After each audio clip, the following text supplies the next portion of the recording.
দর্শক, একটা প্রশ্ন অনেকদিন ধরে বিশ্ববাসীকে ভাবাচ্ছে।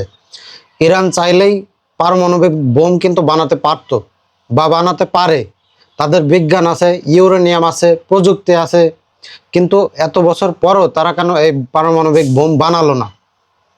আর এখন যুদ্ধ চলছে, তাদের দেশ প্রচুর বোমা হামলায় আক্রান্ত, তাদের দেশের নেতৃত্বের পরিবর্তন হয়েছে। আর এত কিছুর পরও ইরান বর্তমানে কি এই পারমাণবিক বোমকে এবার বানাবে? তো দর্শক, প্রথমে একটা সহজ বিষয় আমরা জেনে নেই। ভাবুন, আপনার হাতে একটা ম্যাচের বক্স আছে। আপনি চাইলে এটা দিয়ে কিন্তু চুলা জ্বালিয়ে রান্না করতে পারবেন, আবার চাইলে আগুন লাগিয়েও কিন্তু দিতে পারবেন। তো দর্শক, এই ম্যাচের বক্স থাকা আর এই পারমাণবিক এই যে প্রযুক্তি, বিজ্ঞান, এইগুলো থাকা একই কথা। তো দর্শক, এই একই প্রযুক্তি দিয়ে কিন্তু বিদ্যুৎ উৎপাদন করা যায়, আবার চাইলে পারমাণবিক বোমাও কিন্তু বানানো যায়। ইরান গত 20 বছর ধরে ঠিক এই এই মাঝামাঝি একটা অবস্থায় তারা কিন্তু দাঁড়িয়ে আছে। তারা বোমা বানানোর যে একটা দরজা, সেই গেটের সামনে গিয়েছে, কিন্তু এই গেট খুলে তারা শুধুমাত্র ভেতরে ঢোকেনি। কিন্তু কেন? কারণ বোমা বানিয়ে ফেললে সঙ্গে সঙ্গে তাদের একটা বড় ধরনের বিপদ কিন্তু আসতে পারত। বিপদ যদিও এসে গেছে, তারপরেও এই বিপদটা আরও আগে হয়তো আসতে পারত। কারণ আমেরিকা এবং ইসরায়েল তারা বহু বছর ধরে বলে আসছে ইরানকে কখনোই তারা পারমাণবিক শক্তিধর দেশ হতে দেবে না। ইসরায়েল, আমেরিকা এবং তার বন্ধু দেশগুলো ইরানের উপর এমনিতেই অনেক অর্থনৈতিক, রাজনৈতিক এবং তাদের তেল গ্যাস বাণিজ্য সহ বিভিন্ন ক্ষেত্রে নিষেধাজ্ঞা দিয়ে রেখেছে। তাই ইরান তারা আগে থেকেই একটা হিসাব করেছিল যে বোমা বানালে তারা আরও কঠিন নিষেধাজ্ঞার ভেতর পড়তে পারে, তাদের অর্থনীতি আরও বেশি ক্ষতিগ্রস্ত হতে পারে, এবং এমনকি এই যে যুদ্ধটা চলছে, এই যুদ্ধটা আরও অনেক আগে শুরু হয়ে যেতে পারতো। আর এইগুলো হলে ইরানের যে সাধারণ জনগণ, তারা কিন্তু আরও বেশি ভোগান্তির মধ্যে পড়তো, ইরান আরও বেশি ক্ষতিগ্রস্ত হতো। তাই ইরান এখানে একটি কৌশল অবলম্বন করেছে। যদিও তারা আমেরিকা এবং ইসরায়েল এবং তার যে মিত্র দেশগুলো, তাদেরকে ইরান কখনো ভয় পায় না। তাদের কোনো নিষেধাজ্ঞাকে কখনোই কিন্তু ইরান তোয়াক্কা করেনি। তারা বিকল্প অর্থনৈতিক ব্যবস্থা কিন্তু তারা তৈরি করে ফেলেছিল। অনেক বিশ্লেষকদের ধারণা, এই পুরো পারমাণবিক কর্মসূচির পিছনে Iran million million dollar, million বললে ভুল হবে, বিলিয়ন বিলিয়ন ডলার, শত শত বিলিয়ন ডলার খরচ করেছে। অনেক বিশেষজ্ঞ বলছে এই পারমাণবিক স্থাপনার পিছনে ইরান 200 বিলিয়নেরও বেশি অর্থ খরচ করেছে। ইরানের এই যে তেল বিক্রিজনিত একটা ক্ষতি, তারপরে ইরানের যে সামগ্রিক এই যুদ্ধজনিত ক্ষতি, এই সমস্ত ক্ষতির পরিমাণ অনেক বিশ্লেষক বলছেন 700 বিলিয়ন ডলারের উপর। তো দর্শক, পাকিস্তান কিন্তু পারমাণবিক বোম বানিয়েছে, উত্তর কোরিয়া বানিয়েছে, তাহলে ইরান কেন বানাতে পারলো না? তো দর্শক, আসলে এই বিষয়টা শুধুমাত্র বিজ্ঞান বা ইউরেনিয়াম বা সামর্থ্য থাকলেই যে বানাতে পারবে এমন নয়। আসলে এখানে কিন্তু অনেক বড় একটা রাজনৈতিক হস্তক্ষেপের ব্যাপার আছে। যদি শুধু বিজ্ঞান বা সামর্থ্যের উপর এই অস্ত্র নির্মাণ সম্ভব হতো, তাহলে ইরান কিন্তু আরও আগেই এই বিষয়টা বানিয়ে ফেলতো। জ্ঞান বিজ্ঞানে উন্নত অনেক সামর্থ্যবান দেশ কিন্তু পৃথিবীতে আছে, তারপরেও তারা কিন্তু এই পারমাণবিক সক্ষমতা তারা কিন্তু এখনো অর্জন করতে পারেনি। বা কিছু কিছু দেশ যারা অর্জন করেছিল, বিভিন্ন রাজনৈতিক হস্তক্ষেপে তারা কিন্তু এই পারমাণবিক শক্তি হারিয়েছে। তো দর্শক, পাকিস্তানের বিষয়ে যেটা বলছিলাম, পাকিস্তান পারমাণবিক সক্ষমতা অর্জন করেছে, কিন্তু এই পাকিস্তানের পিছনে কিন্তু বিভিন্ন সময়ে অনেক বড় শক্তির সমর্থন ছিল, অনেক শক্তিধর দেশের একটা সমর্থন ছিল। উত্তর কোরিয়ার পারমাণবিক অস্ত্রের সক্ষমতা আছে, এই উত্তর কোরিয়ার পাশে কিন্তু চীন আছে, কিন্তু ইরানের এমন কোনো শক্তিশালী নিরাপত্তা ছাতা নেই। তারা জানতো বোমা বানানোর ঘোষণা দিলেই তাদের উপর অনেক বড় বিপদ নেমে আসতে পারে। তাই ইরান একটা অন্য পথ বেছে নিয়েছিল। তারা মূলত এখানে একটা কৌশল অবলম্বন করেছিল।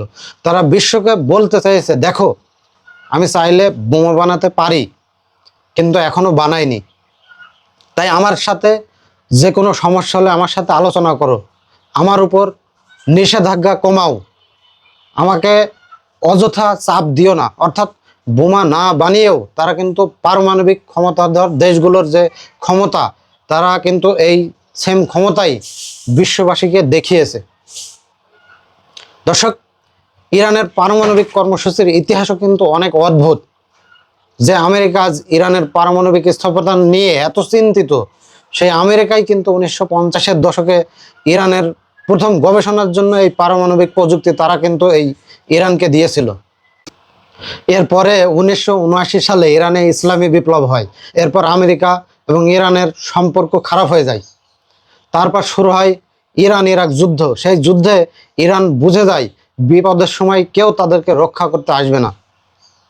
সেখান থেকেই তারা নিজেদের শক্তিশালী করার যে একটা পরিকল্পনা, সেই পরিকল্পনার তারা কিন্তু তখন থেকে শুরু করে। দর্শক, 2015 সালে একটি বড় চুক্তি হয়। ইরান পারমাণবিক যে কর্মসূচি, এই কর্মসূচির কিছু সীমাবদ্ধতা বা এই কর্মসূচি তারা সীমিত রাখবে, সে বিষয়টা তারা মেনে নেয়। আর বিশ্বের কিছু দেশ তাদের উপর যে অর্থনৈতিক রাজনৈতিক নিষেধাজ্ঞা, সেই নিষেধাজ্ঞা কিছুটা শিথিল করে। কিন্তু কয়েক বছর পর আবার এই সম্পর্কটা আবারও খারাপ হয়ে যায়। নতুন করে আবারও নিষেধাজ্ঞা আসে, আবারও উত্তেজনা বাড়ে। এদিকে ইরান আরও বেশি পরিমাণে তখন ইউরেনিয়াম সমৃদ্ধ করতে শুরু করে। বিশ্বের উদ্বেগও বাড়তে থাকে। আর বর্তমান পরিস্থিতি তো আরও জটিল। যুদ্ধ শুরু হয়ে গেছে। আমেরিকা এবং তার মিত্র দেশগুলো তাদের প্রভাব হারানোর ভয়ে ইরানের বিভিন্ন পারমাণবিক স্থাপনায় অলরেডি হামলা করেছে এবং সেগুলোর অনেকটা ধ্বংস করেছে বলে জানা যাচ্ছে। অনেক বিজ্ঞানী নিহত হয়েছেন, নেতৃত্ব বড় পরিবর্তন হয়েছে, ইরানের সর্বোচ্চ নেতা নিহত হয়েছে। এখানে ইরানের ভেতরে অনেকে বলছেন এত বছর বোমা না বানিয়ে আমরা কি পেলাম। তো দর্শক, অনেক ইরানি জনতার বর্তমান যুক্তি হলো উত্তর কোরিয়া বোমা বানিয়েছে, তাই কেউ তাকে সহজে আক্রমণ করার যে সাহস, এই সাহস তারা করতে পারেনি। তাহলে ইরান কেন এই পথে যাবে না? ইরানের বর্তমানে সব কিছু আছে, ইউরেনিয়াম আছে, বিজ্ঞান আছে, গবেষণা আছে, তারা চাইলে এটা বানাতে পারে। তো দর্শক, কিন্তু যদি ইরান সত্যি পারমাণবিক বোমা বানিয়ে ফেলে, তাহলে এর প্রভাব শুধু কিন্তু ইরানের মধ্যেই সীমাবদ্ধ থাকবে না। সৌদি আরব, তুরস্ক, মিশর, এমনকি আরও অনেক দেশ আছে যে দেশগুলো ইরানের পার্শ্ববর্তী দেশ সহ বাইরের কিছু দেশ, তারা কিন্তু এই পারমাণবিক অস্ত্র তৈরির কথা তারাও কিন্তু তখন ভাববে। অর্থাৎ পুরো মধ্যপ্রাচ্য থেকে শুরু করে একটা অস্ত্র বাণিজ্যের বা অস্ত্র তৈরির একটা প্রতিযোগিতা শুরু হয়ে যাবে। আর সেটাই বিশ্বের সবচাইতে বড় ভয়।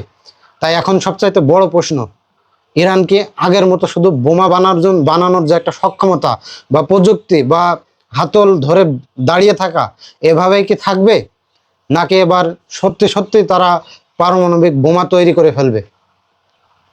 তো দর্শক, এই প্রশ্নের উত্তর হয়তো আগামী কয়েক বছরের মধ্যে আমরা পেতে পারি। মধ্যপ্রাচ্যের ভবিষ্যৎ কিন্তু এই পারমাণবিক কর্মসূচির উপর অনেকাংশে নির্ভর করছে।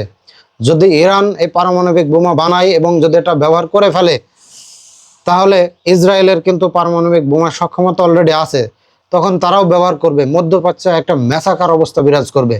তবে মুসলিম বিশ্বের উপর যে একটা অত্যাচার, অন্যায়, অবিচার পশ্চিমা বিশ্ব সহ তাদের মিত্ররা যেভাবে করছে, এখন ইরানের হাতে পারমাণবিক বোমা তৈরির বিকল্প কোনো পথ নেই। তো দর্শক, সকলে ভালো থাকুন। দেখা হচ্ছে পরবর্তী কোনো ভিডিওতে।